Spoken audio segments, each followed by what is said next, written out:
All right, so today we are looking at lesson 8, which is summarizing our distributions we've been talking about and using it and writing it in a box plot. Now, I do have to warn you, this is the first time I'm using a new writing instrument here, so it might get a little choppy here, but we'll practice, we'll see what happens. Okay, so we can see here is we are going to make a box plot, and a box plot is a graph of a distribution shaped by a rectangle, hence the phrase box. Most boxes are rectangles here. The line segments mark the minimum and maximums. We've got the median, the first quartile, the third quartile are marked by lines parallel to the end. So it gives a visual of all the information that we've just done here. So here's what we're going to do. All right, we are going to go ahead and we are going to list out our numbers. All right, just to kind of make our life a little bit easier as we kind of go from left to right.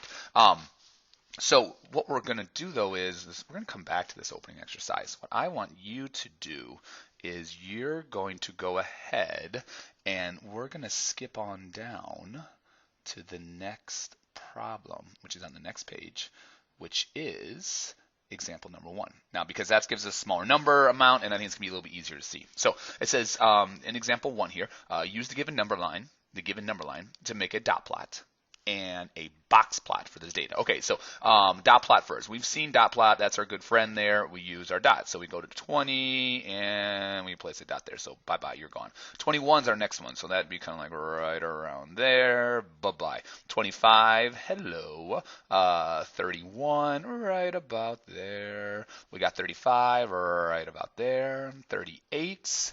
Hello, 38. 40, all right. 42, right around there, and 44, right around there. Now, two things I want you to notice here. One, I got a pretty bad dot plot. And again, you can see it goes da-da-da-da, and we kind of jump up there. So that's not too good. Plus, you're also going to kind of see here is the dot plot's kind of a waste of time. The numbers were already in order from least to greatest, and so we really didn't need to worry about that too much. So using your eraser, all right, I'm going to erase out. It's kind of the reason why when you go through them now, we don't want to write through it. You may want to kind of underline it as you use the numbers. But remember, to make this information, we need first well, you actually don't know what you need because it's the first time we're doing it. Well, the first thing we need is the median. All right. So if you look at it, we got a 1, a 2, a 3, a 4, a 5, a 6, a 7, 8, 9 numbers. So who's the middle number? Well, you should have a group of 4. There's your middle number, and you can see another group of 4. So our median's at 35. So what we do is since our median is at 35, we simply go and, well, we put a line through 35. What we now want to do is we got to figure out who our quartile 1 is. Now, quartile 1 is also known as your lower quartile. So we've got to find the median of these 4 numbers. Now, we don't have a nice crisp even number, but it would be right in between there. So the question here is who's in the middle of 21 and 25? Take a moment. Take a moment. Yeah, 23. So then what we do is we go to where 23 would be at. Now, we don't have the exact amount there, so it'd be right around there for your, is that 23? No, that's not 23. It's on the other side of it there. So 23 would be more like, yeah, right around there. Next thing we need then is the upper quartile. All right. So the upper quartile, or in other words, quartile number 3. So what we do here now is we take the median of the upper half. So that's going to be somewhere between 40 and 42. Now I say somewhere, but it is somewhere exact. Who's in the middle of 40 and 42? 41. So what we're going to do is we're going to put another one right there. What we're going to do now is make our rectangle. So what we simply do is connect. And there we go. This is our middle 50 of our numbers. Remember, all right, mine went away there, that this is our median here. There's our upper quartile. There's our lower quartile. And then what we do is we extend to get the biggest and the smallest number. So the smallest number is a 20, so that would be right about there, and then we connect it. The largest number is 44, which would be right about there, and we connect it. And then what we'll start getting into is the interpreting of them. As we can see, is where are most of the numbers hanging out at? How far off are we? But this is when we talk about a box plot. We graph the median in the middle, All right, the median first. We get the upper quartile, we get the lower quartile. We make our rectangle, and then we extend line segments out to get the lowest data and to also get the highest data point in there as well. So let's go down a little bit lower and see what we've got going on here. All right, who's the lowest value? Well, hey, 20 was. So there's your 20. Who's the highest value? Ooh, 44 was. So there's your 44. What is the median? Well, as we had from there, we had it at a 35. What is the value of the lower quartile? Well, you can see we filled that in at a 23. I guess I could have just used the answer blanks here instead of writing it off to the side. What's the value of the upper quartile? The upper quartile was 41. And there we go. All right. So let's actually move on down. All right.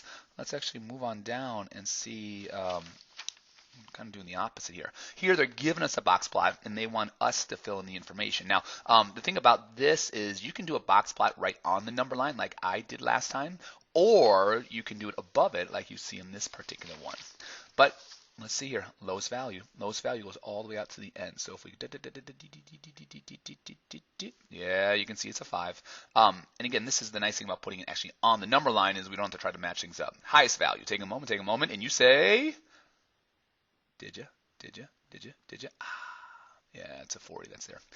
Median. Remember the median is inside the rectangle and it's the line. So if we kind of bring that on down there, all right, that would match up at a 20.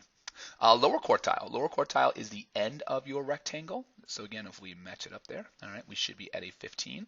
Upper quartile, also known as quartile 3, all right, that's the far end of your rectangle.